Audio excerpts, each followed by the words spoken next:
Elhamdülillahi Rabbil alemin. Vessalatu vesselamu ala nebine Muhammed ve ala alihi ve sahbihi ecma'in. Amma ba'd. Biz hadis derslerin devam etemiz.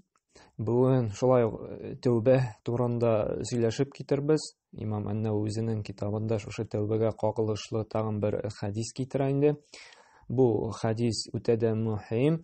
Ни өчен дигәндә, монда кешенең хылкы турында, табигаты турында раслана торган, дәлилли торган һәм ахыр чиктә инде шушы хылкы, кимчелекле хылкы булып та тәүбәгә килсә, Аллаһ Тааланы гафу итә икән. Шуның турында без бүген сөйләшербез. Бу хадис безнең Бухари һәм Муслим җыентыгында килә.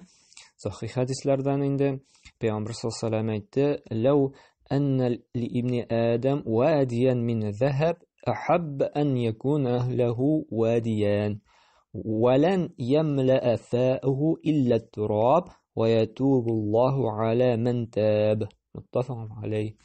Нәрсәдә Пәйгамбер саллаллаһу алейһи ва сәллям бу хадис безнең Анас ибн Маликтән риваят кылына.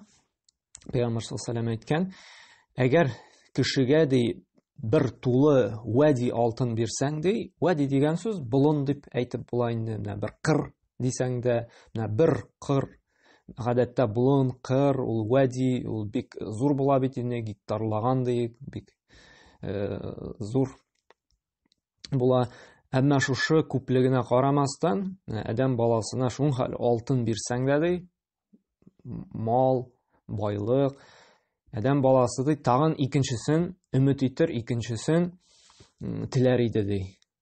Yani kişinin nefisi байлыкка хирислыгы турында дәлилли торган хадис шулай бит. Һәм нәрсәдә? Әммәдә Пәйгамбер саллаллаһу алейһи ва сәллям аның шушы байлыкны теләсә дә, аның карны җирдән башка бер нәрсәдә тутыра алмас. Yani без күпме генә байлыкка омтылсак та, ахыр чиктә безне җир астына күмеп куячаклар, кабергә. Бер нәрсәне дә алып китә алмаячакбыз. Күпме генә алтыныбыз, көмешебез булса да, бәрбез безнең карныбыз, безнең җәсәдебез дигәндә, ул бәрбез җир астында калачак, бер нәрсә дә алып китә алмаячак. Һәм нәрсәдә? Һәм Аллаһ тәүбә итүчеләрнең тәүбәләрен кабул итә диде. Менә бу хадис инде күрсәтә кешенең үч файда дигәндә, төп менә бу хадистән чыга торган инде иң беренче кешенең табигаты, хылкы турында. Аның нәфесе нинди? Нәфесе нинди, хылкы нинди? Мал ярату, байлыкка омтылу. Менә хадистән нәрсәне алабыз. Һәм шуңа карамастан тагын нинди файда? Аллаһ Таала шушындый кимчелекле затны дигәндә кешене мал яратса да, әмма ихластан Аллаһ Таала гафу сораса, шушы кимчелеге сәбәпле, шушы хатасыннан арынырга теләп, Аллаһ Таала тәүбәсен инде кабул итә. Хәзер менә бу хадисне инде бәйнә дигәндә җентекләп аңлатып китербез. Иң беренчесе инде кеше, аның табигаты, аның хылкы, ул байлыкка омтылучан, акча яратучан инде, чөнки Аллаһ Субханаһу ва Тааля менә Имран сүрәсе 14-нче аятында да әйтә бит: "Зуйина лин-наси хуббу шахвати минан-ниса вал-банин вал-канатирил мукантарати миназ-захви вал-фидда вал-хайлил мусawwamati вал-ан'ами вал-харth. Залика матаул хаятид-дунья валлаху индаху хусну мааб." Нәрсәле Аллаһ Субханаһу ва Тааля шушы Имран сүрәсенең 14-нче аятында нәфис теләгән нәрсәләрне ярату кешеләр өчен зиннәтләнде ди. Нәрсәләр ул нәфис теләгән? Нәрсә безгә бизәлде, зиннәтләнде? Нәрсәне без каты яратабыз? Хатын-кызлар, балалар, алтын һәм көмеш, җыеп тупланган маллар, көтүлектә йөргән атлар, хайваннар һәм игеннәр, булар барысы да дөнья тормышында булган вакытлы рәхәтлекләр. Ләкин иң яхшы, шуларның иң яхшысы кайтып сыйыныр урын Аллаһ хузурында. Ягъни җәннәт. Игелекле, изге гамәлләр кылынып, Җәннәткә эләксәң, менә бу иң яхшы урын ди. Әмма менә бу аятта инде раслана дип тасвирлана, безгә дәлил булып тора, кешегә менә бу зиннәт бизәлгән, матур булып тоела. Шушы алтыннар, көмешләр, менә хайваннарны бит инде машиналар белән чагыштырып була бит инде. Балалар, ул бөтенесе менә кешенең бүгенге көндә менә Инстаграмны ачсаң да, анда бөтен акцент бара, Инстаграм гына булмасын, Инстаграмга түгел, менә телевизорма, кинома, анда успех, успех, успех. Успех нәрсә ул?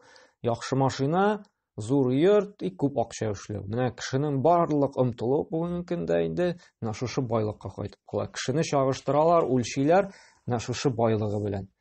Әгәр дә байлыгы бар икән, яхшы машинада йөри икән, димәк, уңышка ирешкән кеше молодец кеше. Әгәр дә ул хәерче икән, өчен эшкә ялый икән, ну, так себе инде ул кеше. Аны телевизордан, кинога да төшермиләр, Инстаграмга да бик куймыйлар, шулай бит. Менә теге байган кешене аннан интервью алалар, төшерәләр, аны үрнәк итеп күрсәтәләр. Чөнки кешенең нәфесенә бу рәхәт әйбер. Шуң Алла Тәгалә бу бизәлде ди алар өчен. Әмма кайтасы урынды, җәннәтте Аллаһ өчендә ул күпкә хәерлерәк ди. Шуңа күрә менә бу байлыкка кызыгу ул кешене менә шул төп максатыннан читләштерде. Һәм кеше асылы ул канәгать була белми үзенең Аллаһ Тәгалә биргән аңа ризыгы белән. Аңа Аллаһ Тәгалә бирде икән мал, ул тагын өмет итә, тагын күбрәк бирде. Тагын күбрәк бирде икән, тагын да күбрәк. Менә 100 мең эшли икән, ул өмет итә, тагын 200 мең эшләр. 200 мең эшли икән, ул өмет итә, тагын 300 мең. Ул беркайчан канәгать була белми. Бер тау алтын бирсәң дә, икенчесен сораячак. Менә бу хадистә әйткән, бер болын алтын бирсәң дә, ул икенчесен өмет итә ди. Шуңа күрә менә бу безнең хадис, безнең нәфесебезнең хакыйкатен күрсәтә торган хадис булып тора. Кеше инде шушы бик каты мәхәббәт тик яратуы нәрсәгә юнәлгән? Малга, акчага, шушыны җыюга, шушы байлык җыю белән генә ул ләззәт ала, шуның белән ул максат итеп куя. Һәм Аллаһ Субханаһу Тәгалә менә Куръанда да әйтә бит, Тәкәссүр сүрәсенең 1-2 аятында, безнең күбебез моны ятлагансыздыр, инде беләсездер, һәм аның мәгънәсен дә белү бик тә кирәк. Аллаһ Субханаһу Тәгалә әйтә: "Алхакумут такассур хатта зуртумул мақабир", ди. Алхакум нәрсә ди? Менә бу такассур байлыкка арттыруга омтылу ди. Нишләтте ди? Аллаһ Тәгаләгә итаат итүгә, гыйбадәт кылудан да читләштерде сине ди. Шушы байлыкка омтылу ди. Бүген көнгә дә карасак, ни өчен күп кеше намаз укымый, роза тотмый, Аллаһның әмерләренә буйсынмый, Куръан белән яшәмий? Ни өчен? Ул әйтә: "Минем дә эшлисем бар ди, минем акча табасым бар ди." Бу намаз укулар, Аллаһка буйсынулар, ул шушы кәсеп итүгә мишә итә минем ди. Акча табудан, байлык җыюдан комачаулый ул миңа ди. Һәм нәрсә ди? Хәтта зуртумул мақабир ди. Менә шушы байга хирислык итүең ди, Аллаһ Тәгалә итаат итүннән ерак айта ди, качанга хәтлек ди? Кабергә кирип ятканчыга хәтлек ди. Кабергә кирип яткач инде син тукталасың һәм инде инанасың. Менә бу тормыш, менә бу дөньяда сөйләгән Куръан аятләр, хадисләр ул дөрес булган икән. Менә монда ачыкланачак кабер газабы да, монда уңыш, хакыйкый уңыш мал җыюда түгел икән, хакыйкый уңыш Аллаһка тәүбә килеп, иманга килеп, изгелек гамәлләр кылып яшәүдә икән. Менә анда кирип яткач инаначак, якин булачак. Әмма бу дөньяда ул малга хирислыгы аркасында алдаланып нишләячәк? Шушы төп вазифасыннан читләшә. Әмма бу хадис, бу аят дигәндә мал эшләүдән, кәсеп итүдән тыймый. Юк, мусламан кешесе инде кәсеп итә, рөхсәт ителә, рөхсәт итү генә түгел, ул кәсеп итәргә бурычлы да. Әмма төп максаты мал җыю булырга тиеш түгел. Төп максаты шушы кәсеп итеп, мал табып инде, акча табып, ул Аллаһка якынайырга тиеш. Шушы эшләгән акчасы аңа ярдәм итәргә тиеш, нишләргә гыйбадәт кылырга, Аллаһка итагать итүдә ярдәмчел. Аның максаты булырга тиеш, акча эшләдем дә гаиләмә хәлал ризык алып кайттым. Акча эшләдем дә анда садака бирдем. Акча эшләдем дә гаиләмнең туганнарын кайбер хаҗәтләрен үтәдем.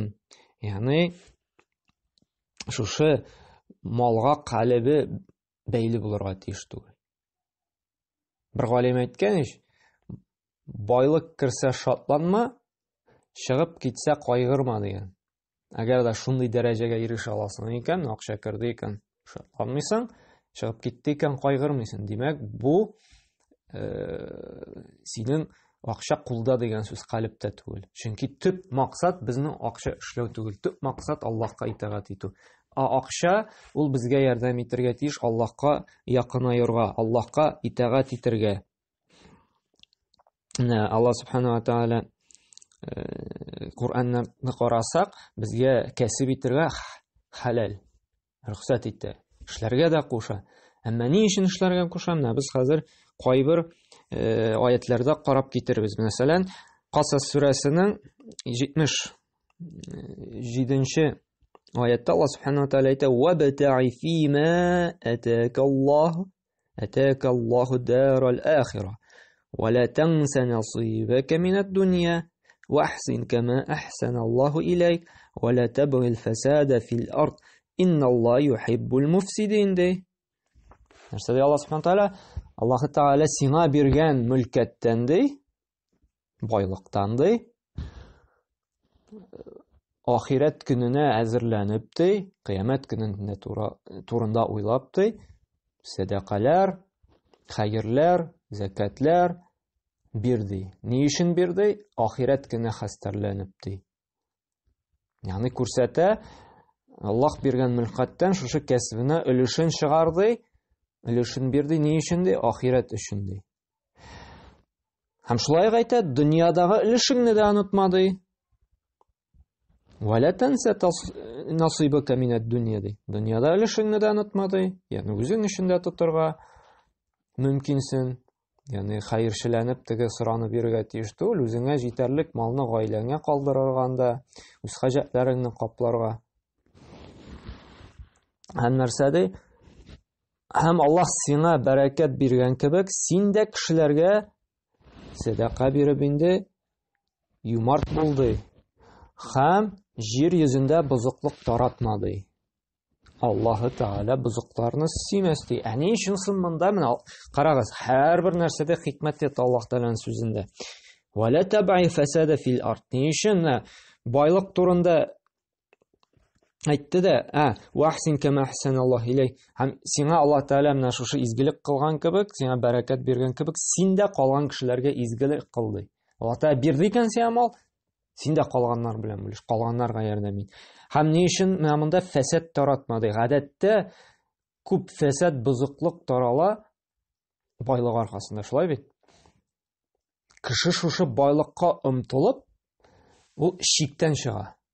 Менә бүген көндә дә күрәбез, шу акчага омтылу аркасында нишләмиләр генә. Анда аферистлар, алар айырып тормый. Мохтаҗ кешеме ул, ятим баламы ул, карт кына әбиме ул, көчкә пенсиясын җыеп бар. Бөтенесен алдалыйлар. Шулай бит. Акча өчен кан кыялар, акча өчен үтерәләр. Акча өчен анда кешенең намусын пычраталар, акча өчен кемнедер төрмәгә ябалар. Акча өчен кешенең хакын алып, zulmлык кылып, рәнҗетеп, кешене башка төрле начарлыклар кылалар. Ягъни фәсад кылына күп вакытта шушы акча өчен. Сугышлар да күп вакытта башлана акча өчен, акча мал бүләлмәсе өчен. Кан кыйышлар акча өчен дошманлашалар кызганычка каршы. Шуңа күрә фәсад таратмады. Күп фәсад кызганычка каршы акча өчен була. Менә бүген көндә дә күрәбез бит инде. Инде ничек кенә хәтта Аллаһка шанам дип йөргән бәндәләр дә үз урыннары өчен, үз акчалары өчен аңа омтылып, яла ягалар, кешенең намусларын пычраталар, теләсә инде сүзләр сөйлиләр, донослар ясап инде бер гаепсез кешеләрне анда утырталар. Нәрсә бар хирыслыгы шушы үзенең урынын, акчасын саклап калу нияте белән генә. Әмма акча эшләү булырга тиеш төп максат тагын бер кабатлыйбыз Аллаһка якынаю. Халал ризык табабыз, гаиләбезне туендырабыз, кирәк-яракларыбызны һәм калганнары белән инде Аллаһ юлында табыз. Акча ул безнеке түгел, ул Аллаһныкы. Аллаһ Тәгаләнеке. Аллаһ Тәгалә безгә вакытлыча биреп торды. Һәм шулай Җомга сүрәсенең 10-нчы аятында да әйтә Аллаһ Субханаһу Тәгалә: "Фәиза кудиятис салату фанташиру фил арди вабтагу мин фадлиллаһи вазкуруллаһи кафиран лааллакум туфлихун."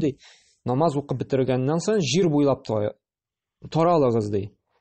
Һәм Аллаһның рәхмәтен ди эзләгез ди. Ягъни Аллаһ Тәгалә монда кәсеп итәргә, акча табырга куша. Кәсеп итүдә, акча эшләүдә, садакалда бернинди начарлык та юк. Әмма төп вазифаны онытмаска кирәк. Нәрсә ул? Вазкуруллаһ кафира. Аллаһны күп итеп зикр итегез ди. Лааллакум туфлихун. Бәлки сез уңышка ирешерсез ди. Иң зур, иң хәерле зикрләрнең берсе көненә 5 вакыт үтәлә торган намаз. Әгәр дә көненә 5 вакыт укып Аллаһны зикр итмисең икән, берничек уңышка ирешә алмыйсың.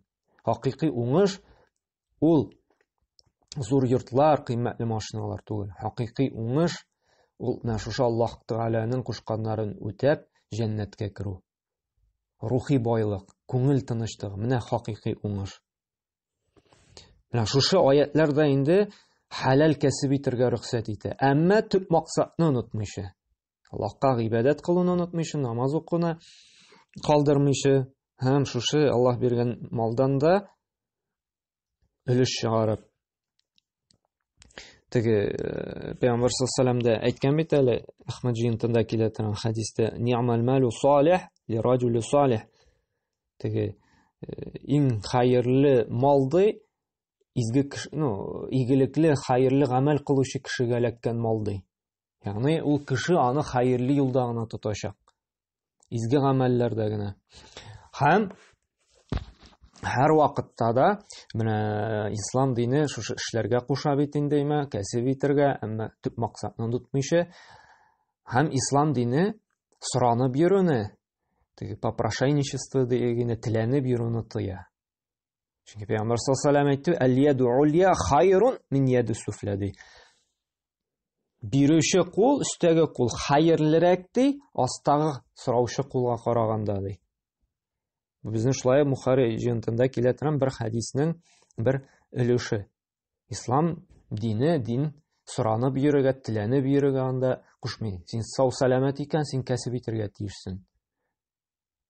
Физик эш беләнме, интеллектуаль баш белән эшли торган эш беләнме, һәм ул синең халал булырга тиеш.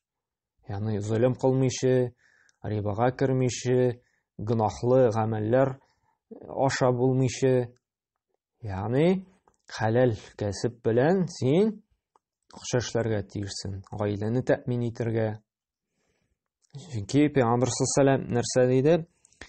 Бухари җыентында килә торган хәдистә: "Лән я'хуза ахадукум хаблаху фаяти би حزمة حطب على ظهره فيبيعها فيكفى الله بهما وجهه خير له من أن يسأل الناس أعطاه أو منعه." Нәрсә ди?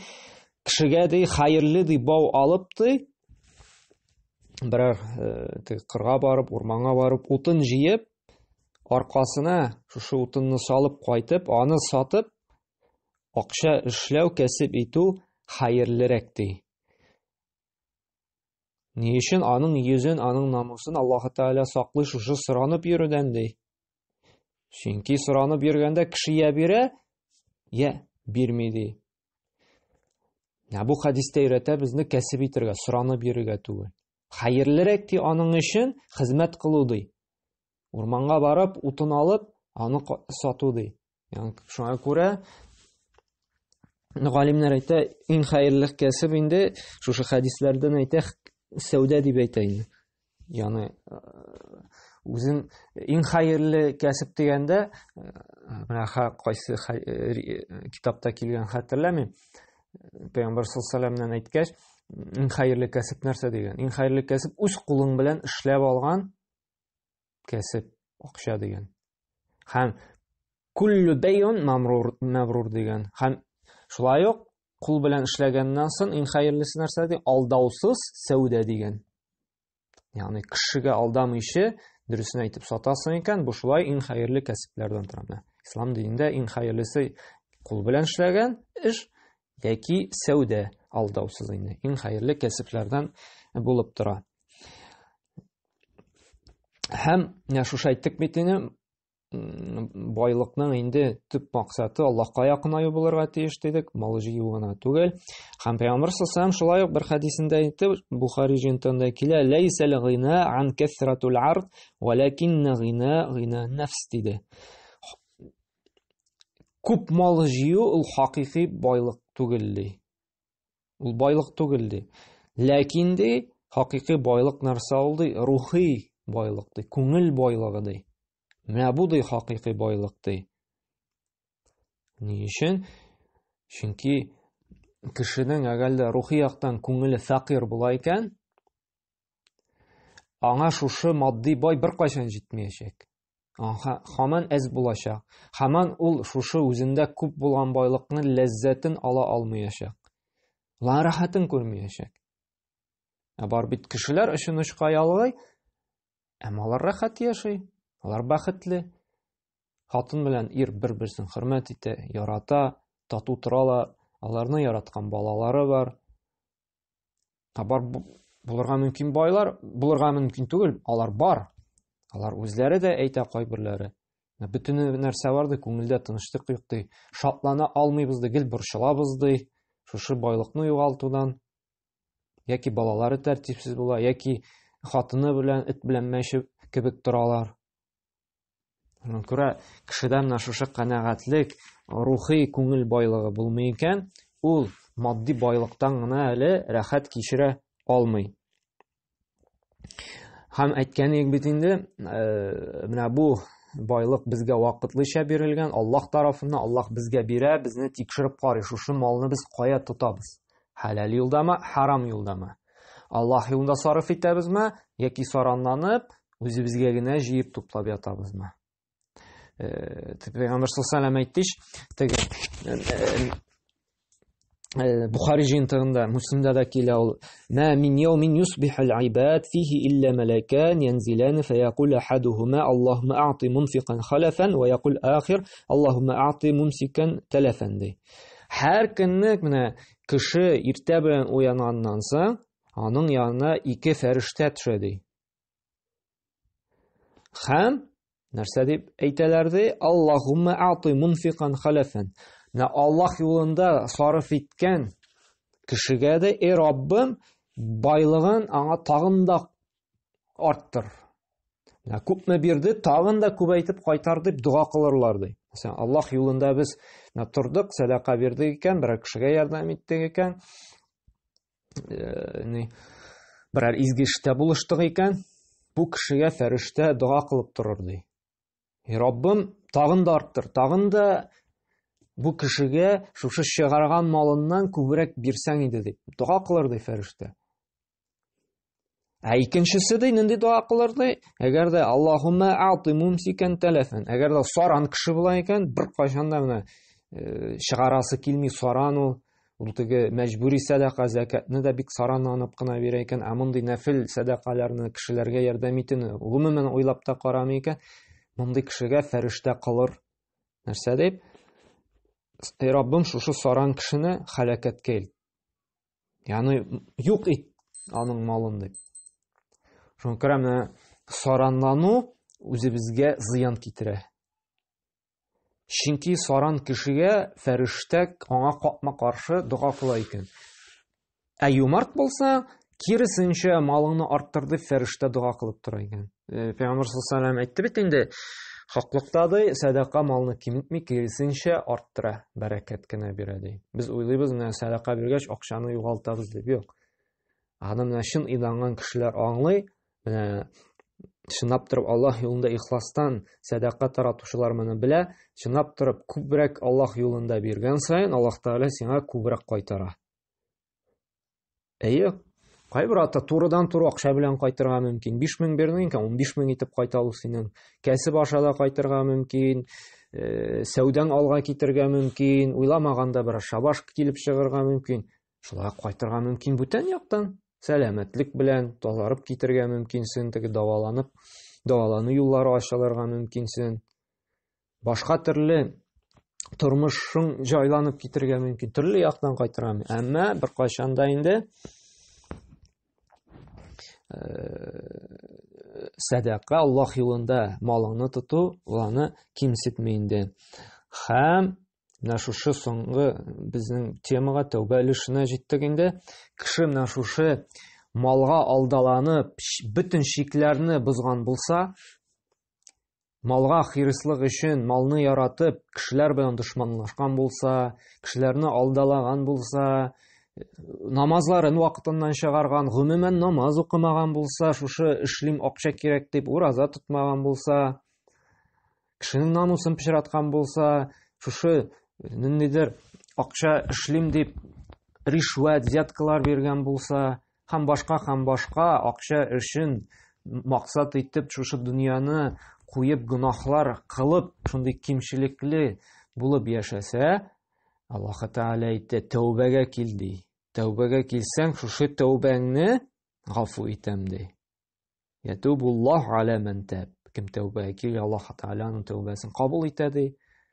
Менә бу хадистә безне этәрә тәүбәгә килергә. Шушындый безнең кимчелекле сыйфатыбыз булса да, байлык ярату, мал ярату, шундый шикләрне бозган булсак та, Аллаһ Тәгалә тәүбәгә килсәгез ди, шушындый сыйфатыгыз белән ди, һәм арынырга, төзәлергә тырышсагыз ди, Аллаһ Субхаһу Тәгалә гафу итәм ди.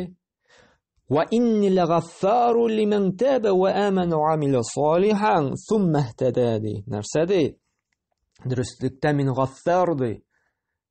Гаффар дигән сүз ул гынахларны гафу итүчән, күп итеп гафу итүчән. Бер кылдың, тәүбә кылдың, гафу итә. Тагын гынах кылдың икән, тагы гафу итә. Гаффар кабатланып тора, шушы гафу итүлүе. Нәрсә ди? Дөрестлектә мин гафу итүчән ди.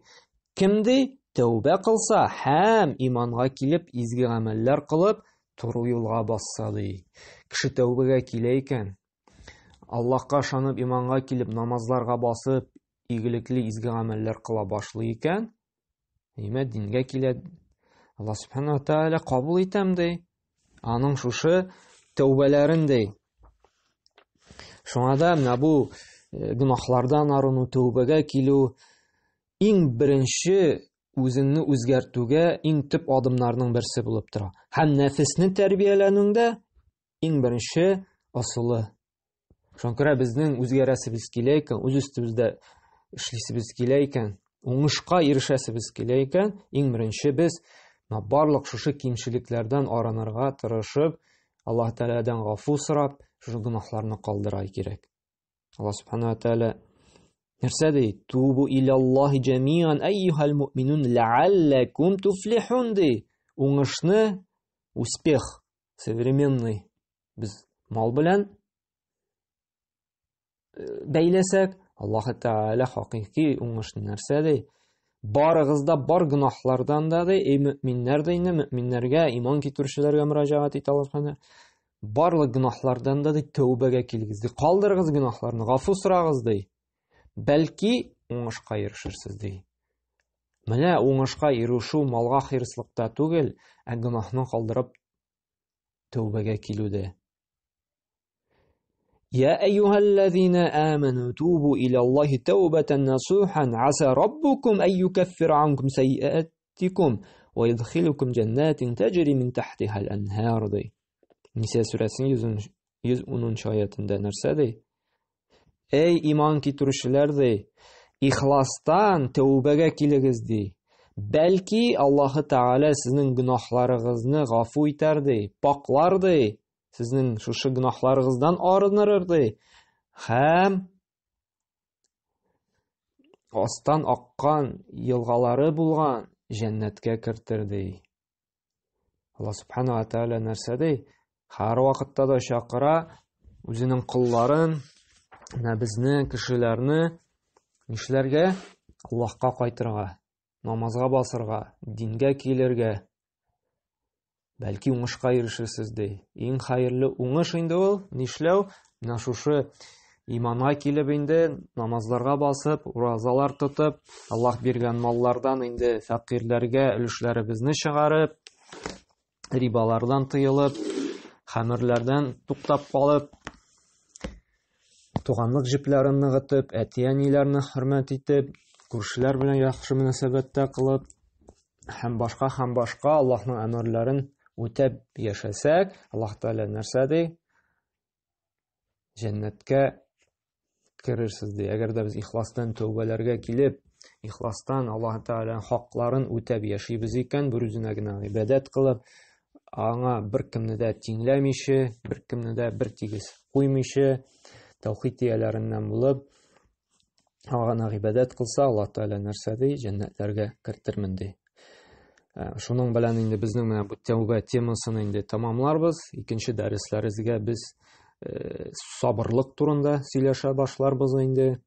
Алар бөтенесе дә менә русча взаимосвязаны бергә, чөнки сабыр булырга кирәк шушы тәүбә кылыр өчен дә, гомумән шушы намаз укыр өчен дә. Без аны икенче дәрестә инде шушы сабырлык турында сөйләшеп, аятлар һәм шушы Пәйгамбәрнең хәдисләрен өйрәнеп китербез. Алла Тәгалә һидаят тәүфыйк бирсен безгә, шушы ихлас күңел белән тәүбәләргә килергә, хаталарыбызны танып инде Алла Субхана ва Таалядан гафу сорарга, Алла Субхана барчабызның да гөнаһларын ярлыклап, ахыр чиктә фирдәүс җәннәтләренә кертсен. سبحانك اللهم وبحمدك واشهد ان لا اله الا انت واستغفرك واتوب اليك.